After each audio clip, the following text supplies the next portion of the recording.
Amanda, good to talk to you. How are you this morning? I'm doing great. Yeah, had breakfast with the kids and now here we are. Do you cook? Well, right now I'm in Atlanta, but yes, I cook at home. So I love to cook, but I'm in Atlanta, so we went downstairs to the hotel restaurant and had some pancakes. If you're at home, what's the specialty? If on a school morning, what's the specialty? What do you do fast and good? I make a really, really good like yogurt with poached egg that I then mix with like garlic and paprika. It's really good. It sounds crazy, but it's actually delicious. Sounds like my breath will be terrible. It sounds like I'd enjoy it, but my breath will be terrible whenever I was done with it. Yeah, you might want to brush your teeth afterwards.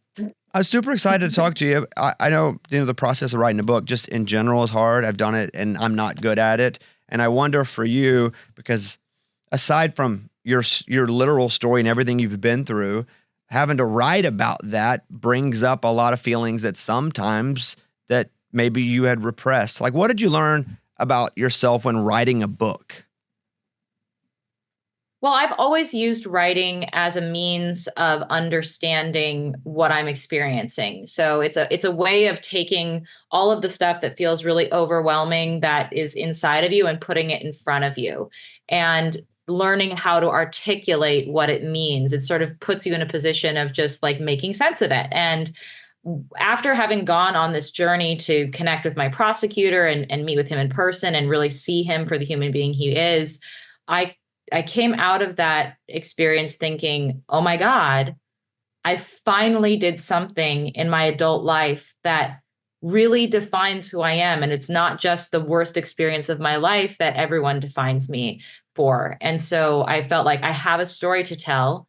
And I had to go backwards in time in order to like set the stage for that encounter. And good God, I think the biggest thing that I learned was how sad my life was. Like, as you're living your life, you're just sort of like trying to be okay and trying to just be scrappy and survive. And I just went for a long time just being in survival mode and feeling really alone. And like, I really didn't have a say in who I was and what my life meant. And that was really sad. But I'm now in a very, very different place. And I'm so grateful for that. It's interesting you talk about going back to meet the prosecutor and seeing the human that they were. And if you'll indulge me for one second, in my second book, I went and met my real dad for the first time in like 30 years. And Oh, wow. it was when you're saying that, the reason I say this is because I felt the same way, because that entity was a villain for what it represented more than it was trying to understand the human of it. And it was awkward and awesome and sad and like so many emotions all at once, but it allowed me to actually understand other emotions that I don't think I would have had I not done that. So what did you take away from Sure. yourself after meeting? Because again, this is the person who was like trying to put you away. Oh yeah. I mean, I think it really put me in contact with a lot of rage that I had suppressed, especially in the prison environment, because rage is both an empowering feeling, but also a destabilizing feeling. And I think the thing that I really needed to survive prison was feeling stable, feeling in control, feeling like no one could take advantage of me, really just like numbing myself to the emotions of my experience until the only thing I ever really felt was just a constant state of sadness. And so when I got out of prison and I was suddenly sort of inundated with the luxury of rage, and I really needed to like understand, like to sort of address the rage that I felt for what happened to me, and looking back and grieving for this young girl who had never had anything bad happen to her. That person, didn't return home from her study abroad. Uh, I had to grieve and feel the rage, and encountering him as a human being really like in a surprising way flipped things around so that I realized that I was not the fragile, broken one of our relationship. It was really the opposite. Like I really felt like when I first reached out to him, I was putting my beating heart in his hands. And by the time I came back from that trip to Italy after having met with him, I realized that I was holding his beating heart in my hands, and he was this, fragile entity that was also precious in its fragility and its imperfection.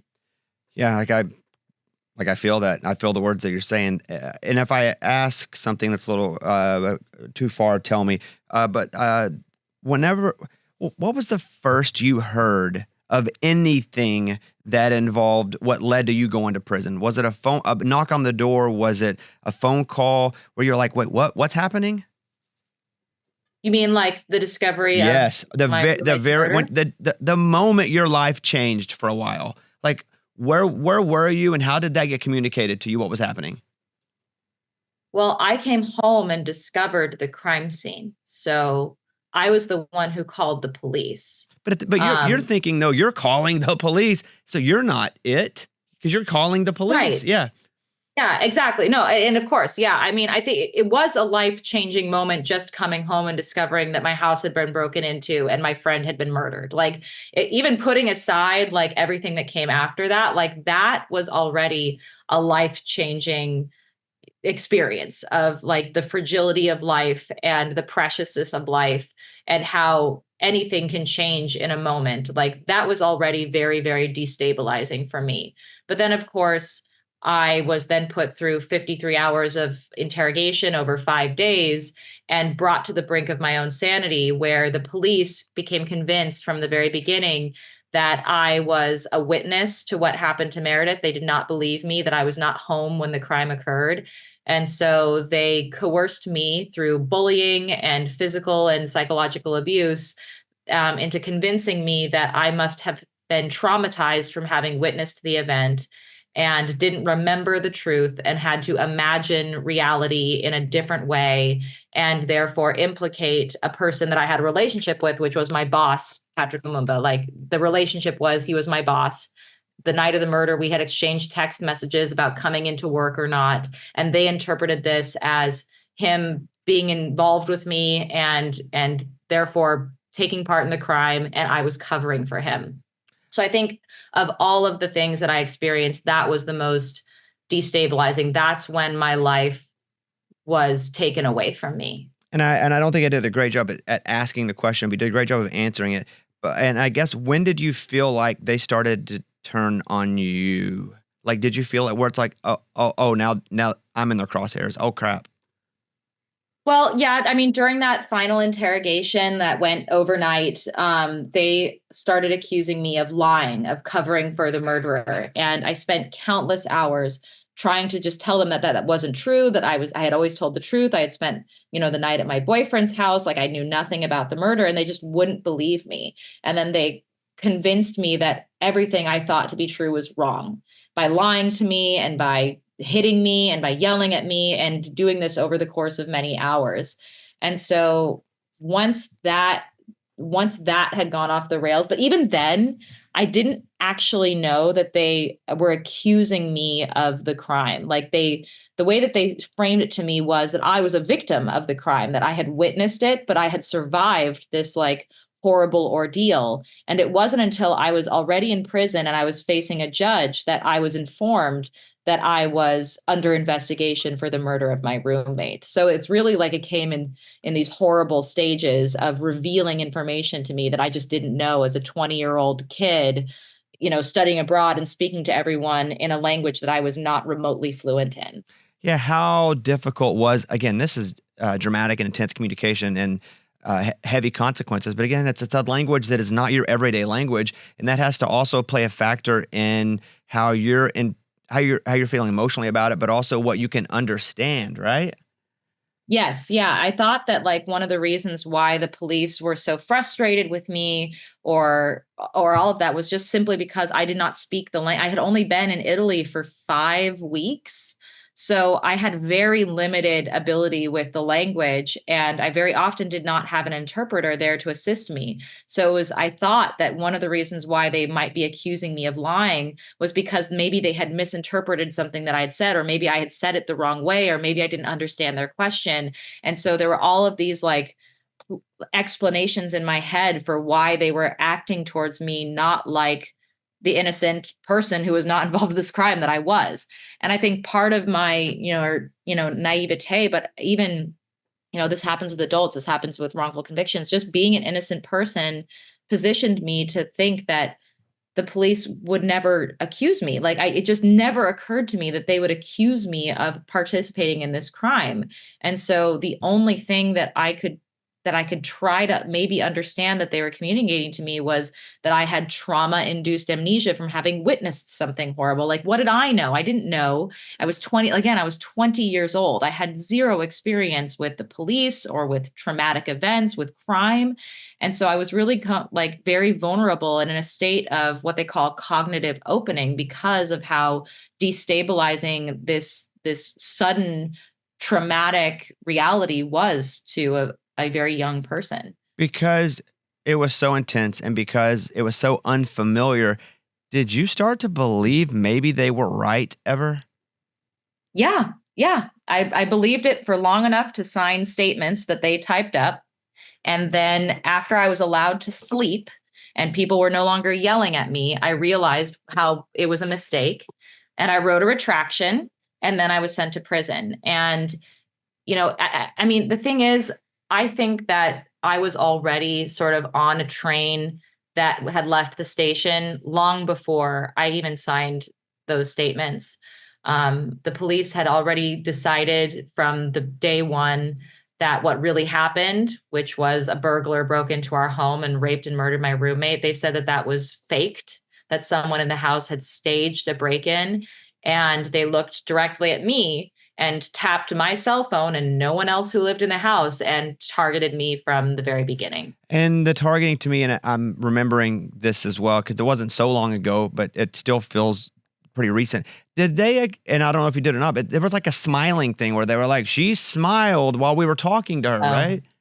Like, is that right? Did they accuse you of that? And they were like, blame? Yeah, I mean, they accused me of not responding to the crime the way that someone would expect a person to, but at the same time, I think again they were not taking into consideration one, my youth, my inexperience, but also my not understanding of the language. Like I didn't actually see the body of my friend. I came home and discovered that my house had been broken into, and I called the police. And then it was only after the police had arrived that the full scope of the crime was revealed, and I never actually saw my roommate's body. And so all I saw was a bunch of people screaming in Italian and talking over each other. And I was trying to piece together what was happening. And so a lot of people look at me and say, oh, wow, look at this American girl who's not acting like all the Italian people. And it's like, well, maybe one of the reasons why I wasn't acting like all the Italian people is because the Italian people all had more information than me. They understood what was happening in a way that I didn't. And so I feel like, looking back on it, I think a lot of people are looking for justifications for why I was targeted instead of just owning up to the fact that they had a gut instinct. It was wrong. And they went with it anyway at the expense of another innocent person's life. And sometimes, especially in our legal system and many Western legal systems, they just need a villain, and it doesn't matter if it's the right one. They just need one so they can check the box, either politically or just so that to settle everybody else's nerves because there's been a murder around, right? Right. Yeah, I think that drive for closure was really, really big in my case because the international media descended upon this case from day one. And, it's even written in the court documents that the Perugia police were under an immense amount of pressure to deliver a guilty verdict, like a guilty party immediately, even when they did not have the results of the forensic analysis of the actual evidence in the case, which all pointed to a local burglar who had a history of breaking and entering and of being aggressive towards women. It was just only discovered after they had already arrested me. Did you feel that because you were pretty and you're an American that also made you more of a target? I think it made the story absolutely rise above what, the other stories of young women being murdered abroad. Like that happens, unfortunately, every day where a young woman is murdered by a man.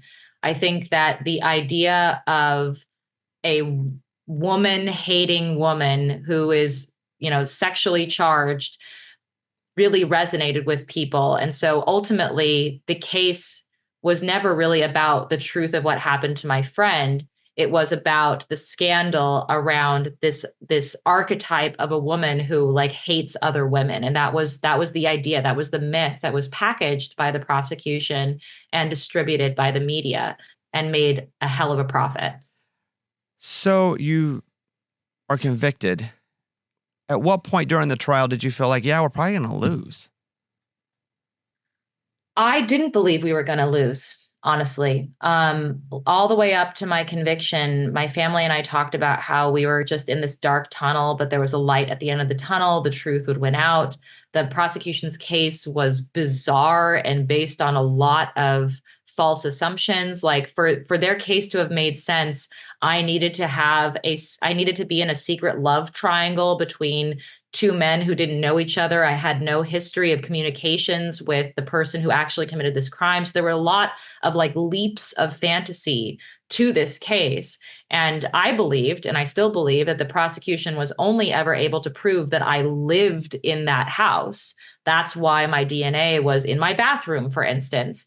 And so I really believed that when all the adults came into the room and it came down to truth beyond a reasonable doubt, I would be going home. And it was only once I was convicted that I realized that the truth didn't matter, that it was all about the story.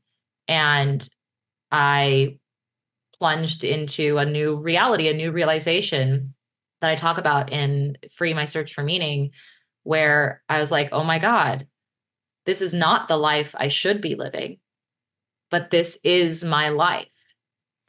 Now what? How do I make it worth living? Yeah, did you how long did it take you to create your new culture? Because if that was you had to create one because you were now living in a place and that's prison, and who knows how long you're going to be there. How long until you kind of had the reality of this might be it? I got to figure out how to live like this. Well, I had already spent 2 years in prison leading up to my conviction. And so I was already very familiar with the community that I was a part of, which was a lot of women who were guilty of the crimes they had committed, for the most part, but who also were victims of crime and neglect and abuse long before they ever had committed crimes themselves. They were struggling with, a lack of resources. And I realized that compared to so many of these other women around me, I was actually very lucky. I was educated. I was healthy. I had all of my teeth. I knew the world was a sphere. And I learned that I could become very useful. I became a translator for people. I was a scribe. I gave, back massages. Like these are all the little prison hustles that come with being like finding your place and finding your purpose in a very limited environment. But then, of course, I had to rediscover that all over again once I was released from prison, and I was now branded the girl accused of murder in a world that just couldn't get enough of foxy noxy content of looking at me and judging me and gleefully judging me and looking at me in the worst possible light. In the book, and it came out a few days ago, so I haven't had time to read the whole thing. I'll be honest, just parts of it. But what I do like about it is it's not a hey, I'm awesome. It's hey, this is my story, and these are also some of the mistakes I made. I mean, and I think I think that's a big part of people just believing people in general, and I think that's what makes it so effective. But that's also something you have to come to terms with. Like, I'm gonna also write about some of the mistakes that I did make. Well, what was one of the hardest things to write about? Ooh, being conned by a man who claimed to have been a wrongly convicted person, who I then became intimate with, and who then became abusive towards me, and I had to escape him, and I couldn't call the police for help, and I had to recognize that I was looking to him for some kind of understanding and connection that I couldn't find elsewhere in the world because I felt so ostracized. And I was wrong. I was really wrong, and I almost lost everything all over again because of how wrong I was. And to your point of talking about mistakes, I think that anyone who has been through a traumatic experience makes mistakes on the other side of it, because you are grappling with the trauma of what you just went through and what it means for you and what your place in the world is. And you're looking for connection, and you're looking for stability, and maybe you're looking in the wrong places. And so learning to trust yourself again is a huge part of a person's journey to heal after a very big life-changing, traumatic event. And one of the biggest things that I want people to take away from my book is just feeling seen themselves, because we've all of this was happening also when I was in my 20s. So the years of our life when we are making the big, big stupid mistakes, because we don't really know how the world works and we don't really know who we are. And so I was doing all of that while also being under an intense global scrutiny, and all the while, trying to prove my innocence in a world that was primed not to believe me. And my biggest hope is that while my experience is really extreme, it ultimately speaks to these universal experiences that we all feel. And so therefore, the takeaways that I come away with are applicable to anyone who reads my book. Final two questions. The first one going to be more specific to the acquittal, because basically there was just so much wrong at DNA. Everything was messed. It looked like like there was just so many things that didn't line up. But it's rare to see somebody appeal and get acquitted. I mean, that's just rare. But going into it, did you feel like you had a legitimate shot? I didn't know. I knew that the evidence showed that I was innocent, but my first, conviction showed me that it didn't really matter what the evidence showed. It mattered about, what people were projecting onto the story and what resonated with them. And the story of a woman hating slut monster was more resonant with people. I think people really thought that there must be, if there was smoke, there must be fire. And I never really was given the benefit of the doubt. So I was shocked. I was truly shocked when I was acquitted. And then, of course, I went through a whole other journey of having been reconvicted later and then had to be reacquitted afterwards. So my journey was not just convicted then acquitted. I was bouncing back and forth and trying, and different courts were primed with their own biases and their own prerogatives. And it just, oftentimes it was this feeling that like the truth got lost and the truth didn't matter ultimately. So in the book, and it's my final question, Free, My Search for Meaning. And there are definitely the details about the trial, but it's so much more than that. It's about, and I think it's the human element that we all are trying to do. Like, what the heck are we even doing? Why are we doing it? Why do we have to go through what we even had to go through? Like, I've had some, nothing like yours, but experiences in my life where my mom got pregnant at 15 and she died early, didn't have a dad, but again, that's not anything, or they're not even supposed to be compared, I guess is my point, right? Like we all have our, we all have our things. And at this point of my life, I've found like little gifts from that trauma that I now can recognize as gifts from that trauma. And this is my final question to you. What are the gifts that you got from this trauma? One is an allergy to judgment. I'm really like, I think that the world right now really primes us to be really judgmental and divided. And as a result of that, we feel a really deep sense of unease in the world. And I am not at all subject to that. I always find common ground when I can. I always try to develop meaningful relationships. But I think the biggest thing that I took away was just how important it is to be present right here, right now, because at any moment, everything can be taken away from you. And so what you have right now is everything, and it is enough. And if you are distracted from this moment and what you have, you are not living your life and you are not free. The book, Free, My Search for Meaning, is out. And I'll also say this, I hope this is okay. It's funny too. I can say that, right? Thanks. Okay. Good. Yeah. Yeah. Okay. Yeah. That's Okay. appropriate to say. Yeah. Because I have fun with it. it doesn't feel like it would be like, okay, she's talking about the murder. There's a lot of stuff that's not, but there's a balance where it was funny too. And I was like, can I say that? I thought some of it was kind of funny because I think you had intention. I'm so happy you noticed that. I really tried to make it not just a freaking bummer the entire time. Great. And I'm glad that question wasn't a freaking bummer because I worried about it. Amanda, thank you for coming on and sharing your story. I hope you, one, sell so many books, but two, that the people that read the books actually take what you're putting in the book for what it is.